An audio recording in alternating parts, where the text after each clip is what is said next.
Hello friends, welcome to రుచి వంటిల్లు. ఈరోజు మనం ములక్కాయ పప్పుచారు చాలా టేస్టీగా ఎలా తయారు చేసుకోవాలో చూద్దాము. మనం పప్పుచారుని చాలా రకాలుగా చేసుకుంటాము.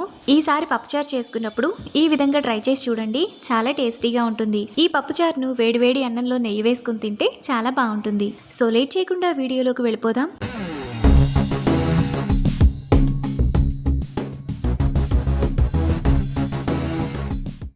ముందుగా పప్పుచారు చేసుకోవడానికి కుక్కర్ తీసుకొని అందులో 100 గ్రాముల కందిపప్పును వేసుకోవాలి. ఇప్పుడు నీళ్లు పోసుకొని కందిపప్పును 3-4 సార్లు బాగా కడగాలి.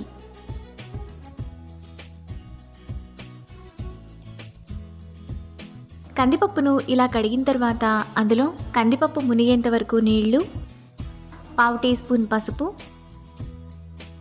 1/2 టీ స్పూన్ ఆయిల్ వేసుకోవాలి.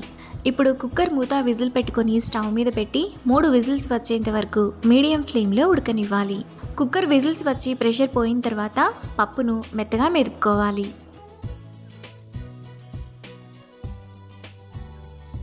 పప్పును ఇలా మెదుపుకున్న తర్వాత అందులో చిన్న చిన్న ముక్కలుగా కట్ చేసుకున్న 2 మీడియం సైజ్ టమాటా, 2 మీడియం సైజ్ ఉల్లిపాయలను కూడా ఇలా చిన్న చిన్న ముక్కలుగా కట్ చేసుకొని వేసుకోవాలి.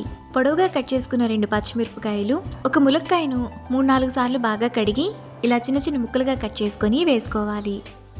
తరువాత 2 వంకాయలను కూడా ఇలా కట్ చేసుకొని వేసుకోవాలి. పప్పుచారులో వంకాయ వేసుకుంటే టేస్ట్ బాగుంటుంది. మీకు నచ్చితే వేసుకోవచ్చు, లేదంటే స్కిప్ చేసేయండి.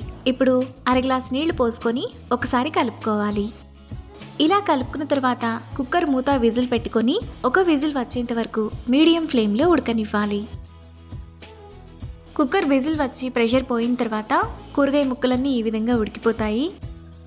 ఇప్పుడు టేస్ట్కి తగినంత ఉప్పు, 1/2 టీ స్పూన్ పసుపు, 1 టీ స్పూన్ కూరల్లో వేసుకునే కారం, పెద్ద నిమ్మకాయ సైజ్ అంత చింతపండు రసం, 1.5 గ్లాసు నీళ్లు పోసుకోవాలి. పప్పుచారు మీకు పల్చగా లేదంటే చిక్కగా కావాలనుకున్న వాటర్ని అడ్జస్ట్ చేసుకోవచ్చు. ఇప్పుడు ఒకసారి బాగా కలుపుకోవాలి.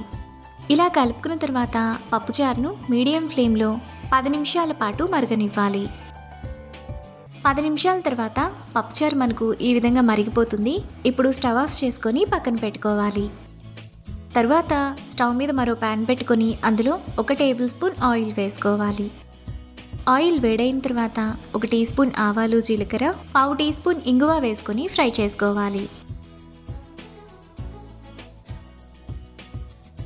ఆవాలు చిటపట్లాడిన తర్వాత అందులో 2 ఎండుమిరపకాయలు, దంచిన 6 వెల్లుల్లి రెప్పలు, 2 రెమ్మల కరివేపాకు వేసుకొని ఫ్రై చేసుకోవాలి.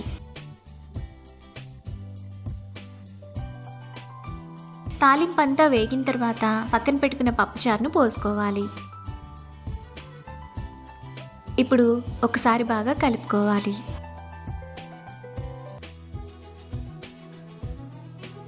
ఇలా కలుపుకున్న తర్వాత అందులో సన్నగా తరిగిన 1/4 కట్ట కొత్తిమీర తరుగు వేసుకొని కలుపుకోవాలి. పప్పుచారును మరో 2 నిమిషాల పాటు లో ఫ్లేమ్లో మరగనివ్వాలి.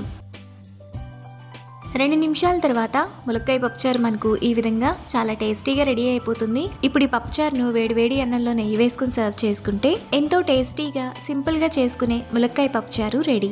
ఈ రెసిపీని మీరు కూడా ట్రై చేసి మీకు టేస్ట్ ఎలా కుదిరిందో నాకు కామెంట్స్లో షేర్ చేయండి. ఈ వీడియో కనుక మీకు నచ్చినట్లయితే లైక్ చేసి, షేర్ చేసి, సబ్స్క్రైబ్ చేయండి.